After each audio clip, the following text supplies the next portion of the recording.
जय माता दी।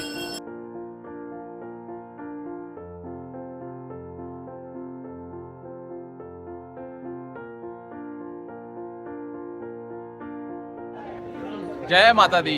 आप सभी का स्वागत है माँ वैष्णो देवी कटरा में। तो मैं अभी खड़ा हूँ अर्धकुंवारी में और आज की इस वीडियो के माध्यम से मैं आपको कराऊंगा नवरात्रों में माँ वैष्णो देवी की यात्रा। इस वीडियो में आपको यात्रा से जुड़ी सारी इन्फॉर्मेशन डिटेल में मिल जाएगी, तो आप वीडियो को एंड तक जरूर देखिएगा। तो चलिए जय माता दी बोल के इस वीडियो को शुरू करते हैं।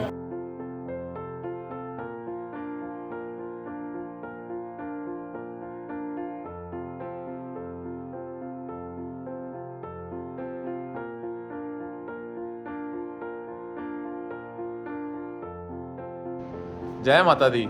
दिल्ली से रात के 7 बजे चल के पूरे 6 बजे मैं पहुंच चुका हूं कटरा के रेलवे स्टेशन। तो मुझे RFID कार्ड मिल गया है, तो यहाँ से अब हम जा रहे हैं बाहर।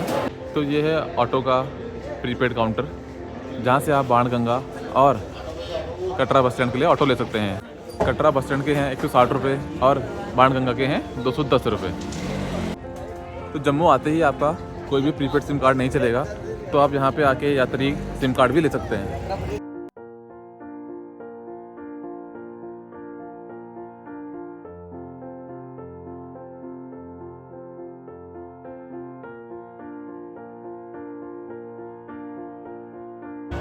जय माता दी। तो हम पहुँच चुके हैं दर्शनी दरवाज़ा।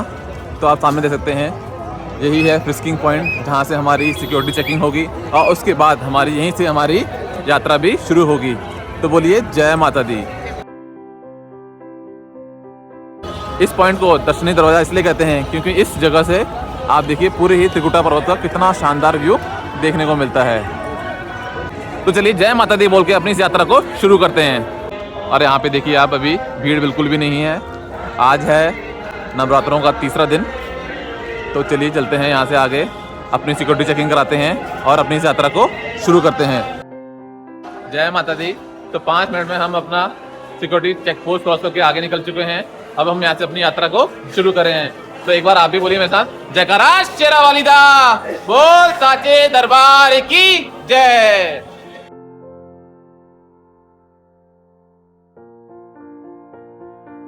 अगर आप यात्रा के दौरान पोनी पालकी पिट्ठू लेना चाहते हैं तो उसके लिए यहाँ पे बुकिंग काउंटर बना हुआ है। तो यहाँ पे दिए गए हुए रेट्स के थ्रू आप वो बुक कर सकते हैं। भैया क्या रेट है? रेट 1280। कहाँ का?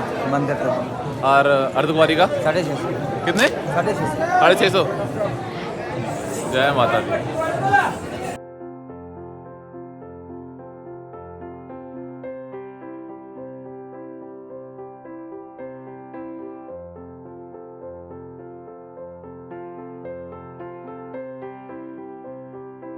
तो हम पहुंच चुके हैं अपनी इस यात्रा के पहले चेक पॉइंट पे, जो कि है बाणगंगा।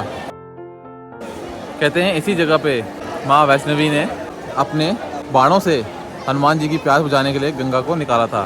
तो इसीलिए इस जगह को बाणगंगा कहते हैं। तो ये है प्राचीन बाणगंगा का मंदिर। तो बोलो जय माता दी।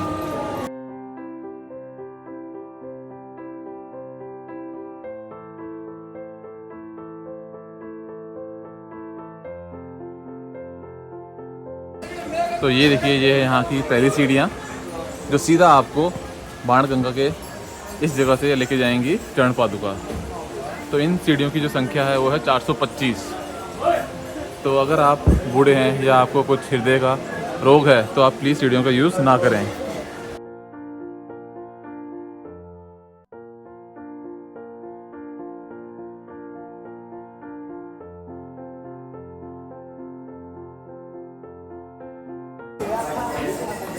तो हम पहुंच चुके हैं गीता मंदिर के पास बने हुए बाथिंग घाट पे। कुछ यात्रीगण अपनी यात्रा के दौरान ही स्नान करके आगे माता भगवती के दर्शन करने के लिए जाते हैं। तो उन सभी यात्रियों के लिए गीता भवन के पास बना हुआ ये घाट सबसे अच्छा घाट है स्नान करने के लिए।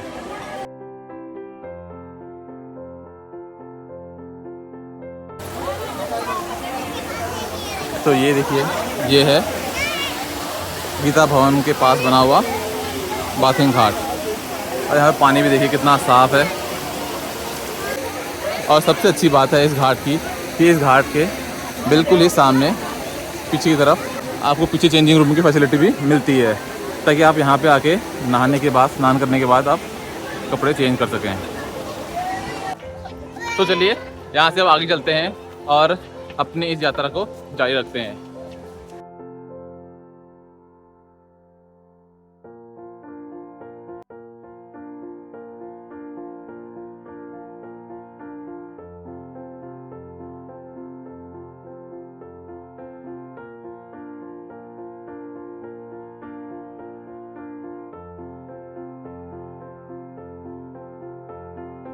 ट्रॉली के कितने पैसे?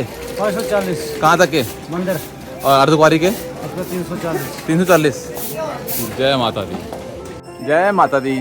तो मैं पहुंच चुका हूं चरण पादुका। कहते हैं इसी जगह पे माँ भगवती ने रुक के पीछे आते हुए भैरव को देखा था और उनके यहाँ पे रुकने से उनके चरण पादुका यहाँ पे स्थापित हो गए। तो इसीलिए इस जगह को चरण पादुका कहते हैं। तो यहाँ पे आके भक्तजन माता के दर्शन करते हैं और अपनी यात्रा को आगे जारी रखते हैं।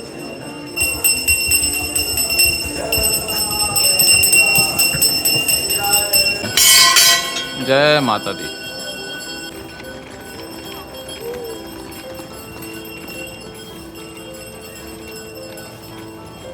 अब हम निकल चुके हैं चरण पादुका से आगे।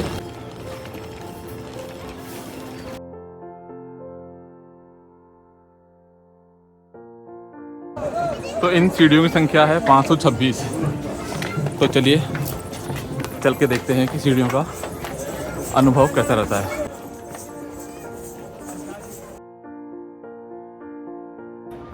माँ भगवती की इस यात्रा के लिए आप सीढ़ियों का यूज़ भी कर सकते हैं और सीढ़ियाँ आपको बहुत ही ज़्यादा थका देंगी।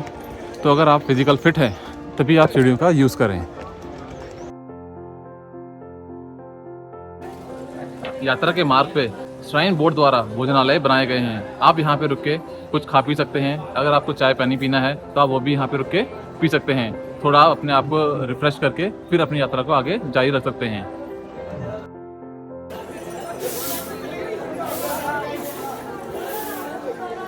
तो हम पहुंच चुके हैं माँ अर्धकुंवारी के डाइवर्जन में। अगर आप इस तरफ जाएंगे तो आपको दिखाई देगा भवन वाया हिमकोटी, और इसी तरफ से आपको बैटरी कार और जो न्यू ताराकोट मार्ग है वो भी आपको यहीं से आगे जाके मिलेगा।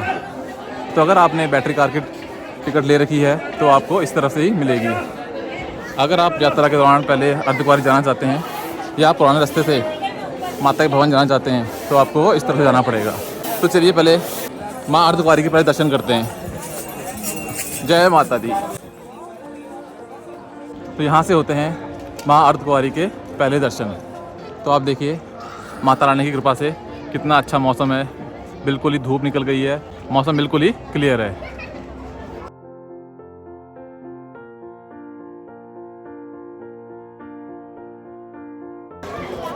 जय माता दी। तो हम पहुंच चुके हैं अर्धकुंवारी। माँ वैष्णवी, बाणगंगा और चरण पादुका से होते हुए अर्धकुंवारी पहुंचे। और अर्धकुंवारी माता ने एक गुफा में 9 महीने तक तपस्या की। जैसे एक माँ अपने बच्चे को 9 महीने तक अपने घर में धारण करती है, वैसे ही उस गुफा ने माता को अपने अंदर रखा। इसीलिए उस गुफा को गर्भजून के नाम से भी जाना जाता है।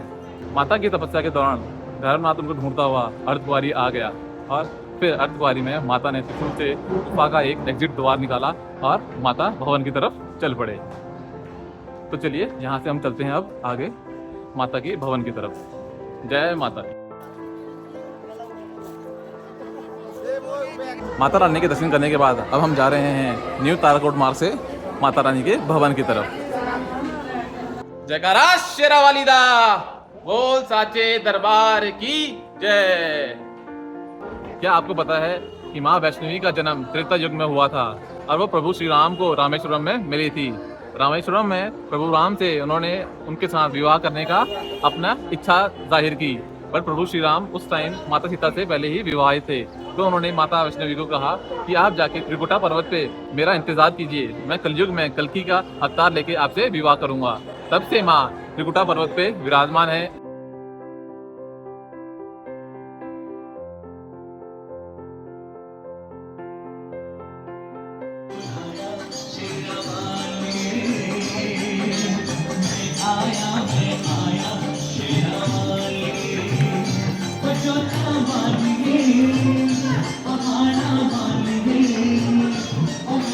तो यात्रा में अभी तक मुझे कोई ऐसी भीड़ नज़र नहीं आई है, तो शायद हो सकता है कि हमें भवन जाके कुछ भीड़ देखने को मिले।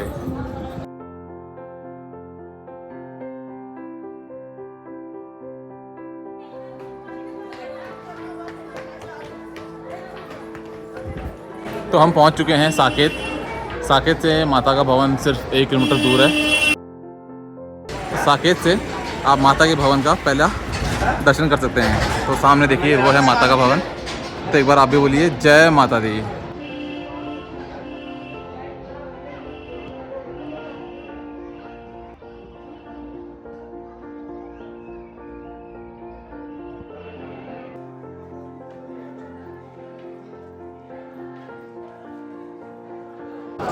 तो पूरे 10:15 बज गए हैं और हम पहुंच चुके हैं माता रानी के भवन के चेक पोस्ट पे। जय माता दी।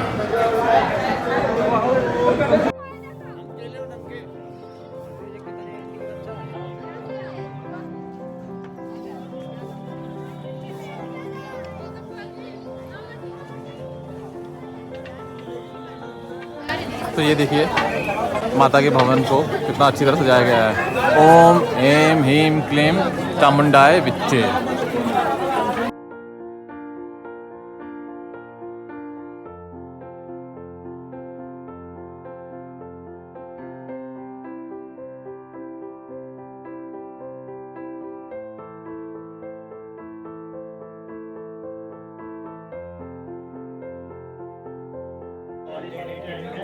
जय माता दी।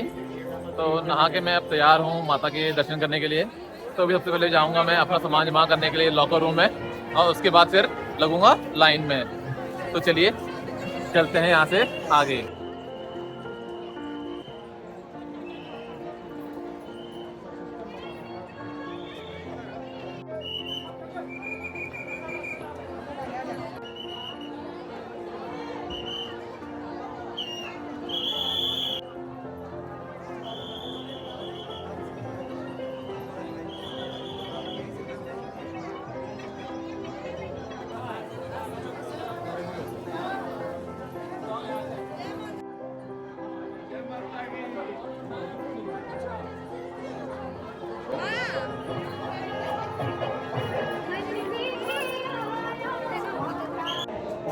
जय माता दी।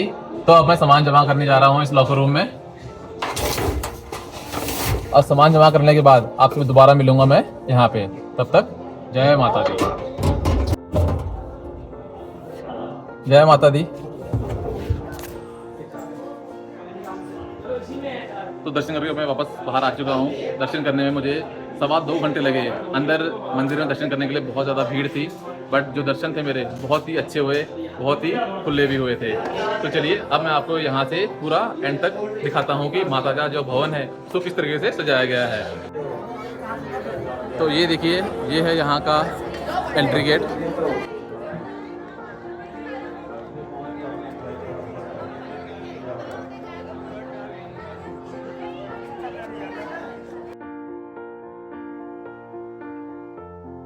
आप भी कर लीजिए नवरात्रों में माँ भगवती के भवन के दर्शन। नवरात्रों का पहला नवरात्र समर्पित है माँ शैलपुत्री को, दूसरा माँ ब्रह्मचारिणी को, तीसरा नवरात्र समर्पित है माँ चंद्रघंटा को, चौथे नवरात्र में पूजा होती है माँ कूष्मांडा की,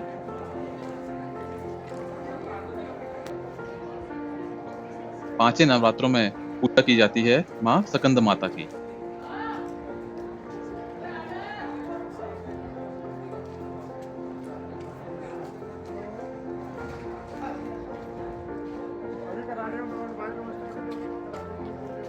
छठा नवरात्र समर्पित है माँ कात्यायनी को।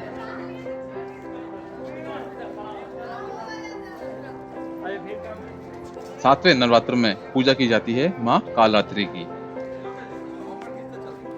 आठवां नवरात्र समर्पित है माँ महागौरी को, और आखिरी और नवा नवरात्रि समर्पित है माँ सिद्धिदात्री को। यहाँ पे हनुमान जी की मूर्ति भी लगाई गई है। माँ भगवती के भवन में श्री जगन्नाथ जी की भी मूर्ति है, जहाँ पे भगवान श्री कृष्ण अपने भाई बलभद्र और बहन सुभद्रा के साथ विराजमान हैं। जय श्री राम। यहाँ पे बहुत ही सुंदर श्री राम, माता सीता, लक्ष्मण और हनुमान जी के साथ विराजमान हैं। और यहाँ पे भोलेनाथ की भी बहुत ही सुंदर मूर्ति लगाई गई है। इस बार यहाँ पे अयोध्या का नया श्री राम मंदिर भी बनाया गया है और यहाँ पे रामलला की 6 वर्षीय मूर्ति भी स्थापित की गई है। जय श्री राम। यहाँ से हम आगे चलते हैं। आगे देखिए, आपको यहाँ पे दिखाई देगा दुर्गा भवन। दुर्गा भवन के बिल्कुल ही सामने है आपका तृप्ति भोजनालय।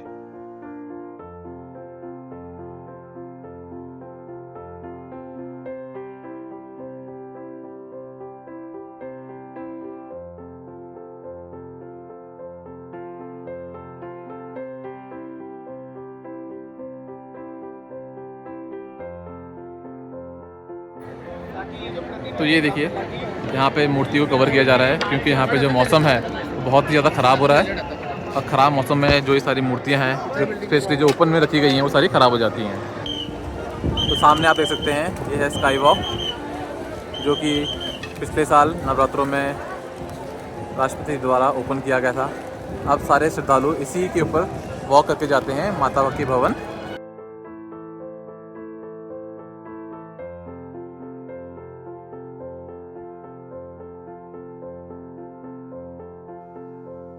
भैरव घाटी माता के भवन से सिर्फ 2.5 किलोमीटर ऊपर है। भैरव घाटी आप बाई वॉक, घोड़े पिट्ठू या बाई रोप पे जा सकते हैं। रोप पे की टिकट आप ऑनलाइन या फिर आप लाइन में लग के ले सकते हैं। माता रानी हरिद्वारी से चल के भवन की तरफ आई थी और यहीं पे उन्होंने एक गुफा में अपना निवास किया। भैरव भी माँ वैष्णवी का पीछा करते हुए भवन तक आ पहुँचा। यहाँ पहुँचने के बाद माता रानी में और भैरव में भयंकर युद्ध हुआ और युद्ध के एंड में माता रानी ने अपने प्रहार से भैरव का सर काट दिया, जो यहाँ से लगभग 2.5 किलोमीटर ऊपर पहाड़ पे जाके गिरा। जहाँ पे वो सर गिरा उस जगह को आज भैरव घाटी कहते हैं और वहीं पे भैरव जी का मंदिर भी है। ऐसी मान्यता है कि जो भी भक्त यहाँ पे माता रानी के दर्शन करने आता है वो भैरव के दर्शन ज़रूर करता है। माता रानी ने भैरव से कहा था, जो भी भक्त मेरे दर्शन करने के लिए आएगा उसे भैरव के दर्शन करने ही पड़ेंगे। भैरव के दर्शन किए बिना उसकी यात्रा पूरी नहीं मानी जाएगी। तो इसीलिए सारे श्रद्धालु जो भी यहाँ पे माता रानी के दर्शन करने आते हैं वो भैरव के दर्शन करने ज़रूर जाते हैं। भैरव जी के दर्शन करने के बाद अब मैं वापस जा रहा हूँ माता के भवन रोप पे से। तो शाम के अभी पूरे 6:15 बज गए हैं। तो अभी सूर्य की आखिरी किरणें माता रानी के भवन में पड़ रही हैं और ये देखिए कितना सुंदर व्यू देखने को मिल रहा है। बस अभी कुछ देर के बाद यहाँ पे माता रानी के भवन की लाइटें भी जल जाएंगी। जय माता दी। पूरे 7:15 बजे हैं और आप देख सकते हैं माता का दरबार लाइटों से सज चुका है और रात को माता का दरबार लाइटों से सजने के बाद कितना सुंदर दिखाई दे रहा है। तो जल्दी से आप भी लिख दीजिए कमेंट में, जय माता दी।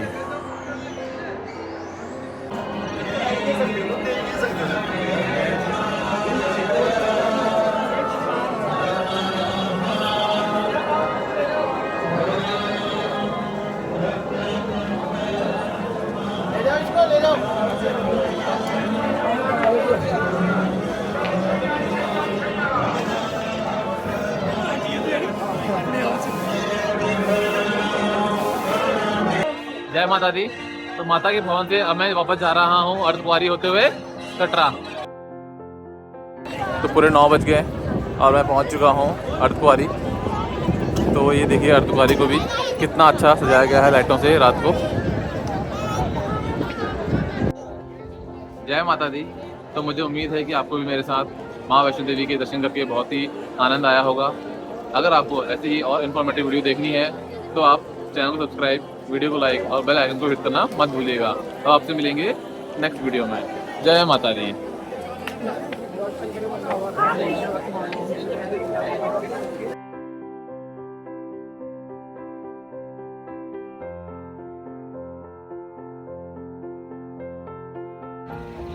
जय माता दी।